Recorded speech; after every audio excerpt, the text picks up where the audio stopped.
Please join with me in a moment of prayer. Gracious and loving God, may the words of my mouth, the meditations of our hearts, and the actions of our lives always be acceptable to you, our rock and our Redeemer. Amen. Well, if you haven't already figured it out by now, I'm sick. More sympathy, come on. Thank you. I've been sick all week with the flu. And I've spent most of this week just kind of moping around the house in my PJs, having some puppy cuddles with my dog, Chaz. But one of the things I did do this week, believe it or not, was pulled out my old iPod and connected it to my portable speaker and started rocking out to some good old 90s music. And one of the songs that came up on shuffle was Salt and Peppa's 1991 hit, Let's Talk About Sex, which was also appropriate because our sermon subject for today, as you can see on the screen, is lust. You see, today is the first...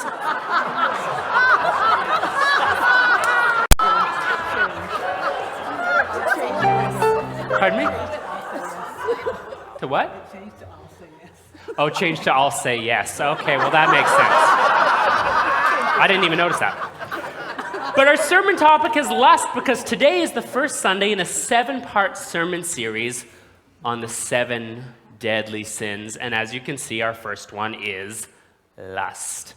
Now, we will also be looking at greed and charity, and gluttony and temperance, and envy and kindness, and sloth and diligence. Then on Palm Sunday, we'll look at pride and humility, and finally, on Easter Sunday, anger and forgiveness. That's because each of the 7 deadly sins also has an opposite, one of the 7 heavenly virtues. And we could have called this sermon series the 7 heavenly virtues, but it sounds a lot sexier, I think, to say the 7 deadly sins. But before we get into it too deeply, I want to take a minute and talk about sin for a minute. Now, the Bible is replete with talk of the word sin, but maybe you're like me and you don't like that word so much. It sounds dirty and scandalous, and many have heard it in a lot of bad ways in our upbringing. And to sin isn't all that bad, actually. Sin shouldn't be a dirty word because we all sin. We're all sinners. And to admit that is simply to admit that we aren't perfect, that we want to do better and be better. That's it. That's all that sin is admitting that we're not perfect. And are all of you perfect? No, I didn't think so. Sin doesn't mean one person is any better or worse than someone else, but rather that we're all equally messed up. And we all equally mess up from time to time. We all make mistakes, bad decisions. We sin. And that's why every week, at the beginning of our worship service, we have the prayer of reconciliation, right? Where we say those words, we ask forgiveness for the sins we have committed by the things we have done and the things we have left undone as well. It's kind of like every time I find a tub of yogurt at the back of my fridge that's been expired for a couple of months already, that's wasting food. That's a sin. And I really should crack the lid open and rinse it out and recycle the plastic container, but when I crack it open, I see that green thing growing inside, it goes straight into the garbage bin. And you know what? Not recycling is a sin too. Sins are little things, and sometimes they're big things too, and we all do it in one way or another. But thank goodness, one of the central teachings of Jesus is that we're forgiven of our sins just as we forgive others of their sins. And we can ask for that as many times as it takes to get things right. And so we let the past go, and we move forward, and we grow, and we be better, and we do better. And another central teaching of Jesus's is that we don't judge each other either, based on who sins more or less, because judging is a sin too. And we don't judge each other's sexuality either, because sexual self-expression is a natural part of who we are, which leads us to lust. Now, when talking about lust, I first and foremost need to say sexuality and how we express it is not a sin. Indeed, sexuality is a gift from God, whether we're gay or straight, bisexual or asexual, lesbian, pansexual, two-spirited, trans, cis, non-binary, intersex. Your identity is a gift from God. And I fully believe that whatever part of our brain houses our sexuality is right next to the part of our brain that houses our spirituality, and there are neurons that intertwine the two. Over 100 years ago, the early psychotherapist Carl Jung noted in his research that members of the LGBTQ2+ community, and he was specifically referring to gay men, were oddly attracted to religion for some reason. And here we are, living proof of that. Hundreds of people gathered on a Sunday morning saying that you can be spiritually and sexually liberated together. Because nowhere in the Bible does it say being LGBTQ is a sin.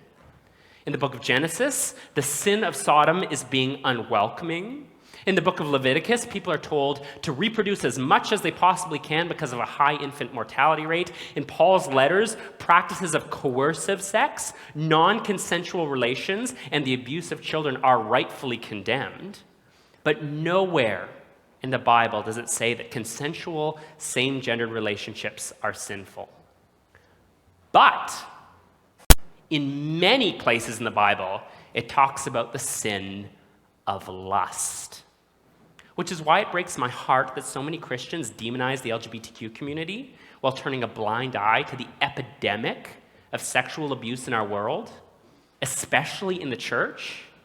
And I'm not just talking about the Roman Catholic Church here. I'm talking about evangelical churches and heck, all churches too, and around our world, which is why we are in the midst of such a powerful Me Too movement. And I'm happy to say that Dina and I are working with the Toronto Rape Crisis Center and some independent psychologists to offer a Me Too group here at the church for male-identified people and another one for female-identified people, and that'll be coming up in the spring, so keep your eyes and ears peeled. Now, there is a huge difference between healthy sexuality and unhealthy sexuality as personified in lust. It is a sin to lust, but it is not a sin to desire. Desire is natural, right? Desire is beautiful. Desire is mutual. Desire is compassionate and caring. Desire is biological. As Salt and Peppa put it, because he's seen a teen in tight jeans, what makes him react is biological, but scheming to get into those jeans is diabolical. Desire is natural, but if we put our desire before someone else, that's when it crosses the line into lust. When we say our wants are more important than your personhood, than your safety, than your security, your right to your own sexuality, then that desire becomes the sin of lust. And the statistics of sexual assault in our society are staggering. We do not have a sexuality problem in our world, but we do have a lust problem. It's no wonder then that in the early church, lust was considered the first of the 7 deadly sins. Now, the 7 deadly sins don't actually appear in the Bible explicitly, but by 300 AD, that's 300 years after the time of Jesus, there were these monastic communities appearing in the deserts of Egypt and Israel and Syria, where some of the early Christian faithful decided to leave the modern world and to live in communities and pray together and do theology together. Men lived in monasteries and women lived in convents. And you all know what happens when a bunch of men live together. Or a bunch of women live together, right? But we don't need to get into that. Because these were not necessarily celibate monastics, because indeed there were many children there as well. But one of the things that these desert mothers and fathers did was they started classifying things like sins and virtues that they kept noticing coming up in the Bible. Evagrius Ponticus, one of the desert ascetics, made his list of the first 7 deadly sins, and his pupil John Cassian perfected it and brought it to Europe. And as happened in the Middle Ages, the 7 deadly sins and categorizing everything became an obsession in the church. Even though it's not really from the Bible, there were art pieces of the 7 deadly sins. And if you look at the cover of your Sunday news, we've got one of those pictures with demons and angels and swords and skulls. You just have to look at Dante's Divine Comedy, one of the most famous books to emerge from the Middle Ages, to see all about the 7 deadly sins. Now, if you ever read Dante's trio, the Divine Comedy, it's Inferno, Purgatory, and Heaven. If you look at the first book, which is Inferno, it tells us that, Dina, by the way, lawyers who take bribes are found in the 8th circle of hell in the 4th ditch. The lustful, on the other hand, are only in the second circle of heaven. So it's better to be lustful than it is to be a lawyer. So yes, lust is one of the 7 deadly sins because those early church mothers and fathers found many scriptures condemning lust. Jesus says, "You have heard it said, you shall not commit adultery, but I say to you, everyone that even looks at a woman with lust has already committed adultery with her in his heart." Luckily, I don't have to worry about that because I have never looked at a woman with lust. But Jesus didn't say, "You shall not desire," because desire is natural and desire is normal. The sin is when we look at someone with lust, when we want to put our needs before someone else's, when we want our needs to trump the needs of our partner. That's when we cross the line from desire into lust. So I say to you, everyone that looks with lust has already put themselves over and above someone else. That's what lust is saying you're more important than someone else. The sin is seeing ourselves and our wants as higher than the others. It's normal to desire someone else, but it becomes lust when you think you have the right to take. Because healthy sexuality is all about mutuality and consent. But lust is unhealthy sexuality without mutuality, without consent. Because whether sex is with your long-term partner or a stranger you've just met, it can be beautiful as long as it's mutual and consensual. Back in 2006, when I started seminary to become a United Church minister, that denomination was in the middle of a controversial advertisement series in a bunch of Canadian magazines like Chatelaine and Maclean's. And one of their advertisements showed an open fridge, and in the fridge was a can of whipped cream and a little thing of chocolate sauce. And it said, "How much fun can sex be before it's a sin?" How much fun can sex be before it's a sin? A little whipped cream, a little chocolate sauce? Okay. Well, if you ask me, sex can be as much fun as you want it to be, as long as it's consensual and mutual. Because the leather community and the BDSM community are the most consent-centered communities I know. Because remember, sexuality in all its shapes and forms is a gift from God as long as it's mutual and consensual. Heck, I even think Jesus would be okay with polyamory as long as everyone was consenting and mutual in the endeavor. But that's something for another sermon. What I'm trying to say here is, sex is like a marshmallow. It's a wonderful treat, but if you're not careful, it can get you into a bit of a sticky situation.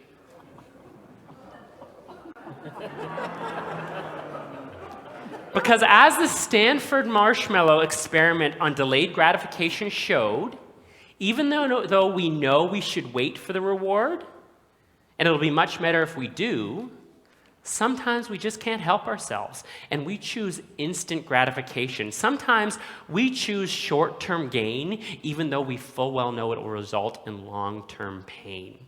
That's human nature, right? To choose the short term over the long term.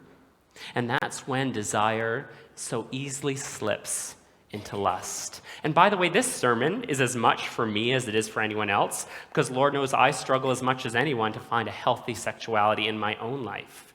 Because sexuality is a gift to be treasured, but it can also be a curse too, if we don't treat it with the reverence that it's due. Because when it comes to sexuality, so many of us are insecure, right? About our looks, about how we measure up. And sometimes we mistakenly use sexuality to boost our self-confidence and our self-worth, to make us feel better with that instant gratification, only to find out it hurts us in the long run. Sexuality is precious, but it's also dangerous. It has the tremendous power to soothe the soul, or it has the power to hurt as well. Because if sexuality plays off of someone's insecurities or our own insecurities, it so easily slips from desire to lust. And I think that's why in Paul's letter to the Thessalonians, he wrote that we should love each other more.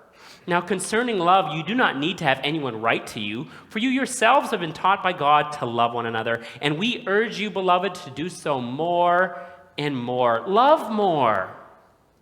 But in sharing that love, abstain from fornication. Control your body in holiness and honor, not with lustful passion, because sexuality is far too precious to be just used willy-nilly. It's far too powerful to use without caution. Sexuality is kind of like a superpower. It's like any superpower that any superhero might get. It's a tremendous gift, but it also comes with a tremendous responsibility. A God-given gift with tremendous power for good or for harm. So let's share love. Let's share the gift that is our sexuality with mutuality and consent. And in so doing, share love with the world, because that's our gift from God. May it be so. Amen.